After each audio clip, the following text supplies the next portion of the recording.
తెలంగాణను తెచ్చుకుంది. మరి తెలంగాణను తెచ్చుకున్నాక ముఖ్యమంత్రి అయినటువంటి కేసీఆర్ మొట్టమొదటి అపెక్స్ మీటింగ్ ఏమని ఫైట్ చేయాలి?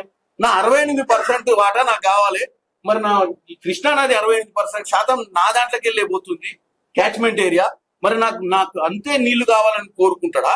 299 చాలని చెప్పి చేతులు దారుకొని వచ్చినోడు వచ్చిండు. పోనీ ఆ 299 అన్న వాడుకుంటా అంటే 10 సంవత్సరాలు ఏ సంవత్సరం కూడా 299 టీఎంసీలు వాడుకునే ప్రయత్నం చేయలేదు. ఎందుకు చేయలేదంటే దాని కింద ఉన్నటువంటి ప్రాజెక్టులను కాంగ్రెస్ హయాంలో మొదలు పెట్టింది కాబట్టి, అవన్నీ సెంట్రల్ గవర్నమెంట్ అప్రూవ్ అయిన ప్రాజెక్ట్స్ కాబట్టి అవి చేస్తే ఈయన కమిషన్ రాదన్న దరిద్రపు ఆలోచనతో పోయి గోదావరి జలాల మీద కాళేశ్వరం కట్టడానికి పోయాడు. గోదావరి జలాల విషయం కూడా చెప్తా, మనకెట్లా నష్టం జరిగిందో నల్గొండకు ఈ కింద ప్రాంతాలకు. గోదావరి జలాలలో కూడా తుమ్మిడి అట్టి దగ్గర మనం ప్రాజెక్టు కడదామని డిసైడ్ అయ్యారు. 40-50 వేల కోట్లతో ప్రాజెక్ట్ కట్టి ప్రాణహిత చేవెళ్ళ అని పెట్టి రాజశేఖర రెడ్డి గారు 2007-8లో ఇటు రంగారెడ్డి జిల్లాకు 2 లక్షల ఎకరాలు, నల్గొండ జిల్లాకు 2 లక్షల ఎకరాలు నీళ్లు ఇవ్వాలన్న ఆలోచనతోటి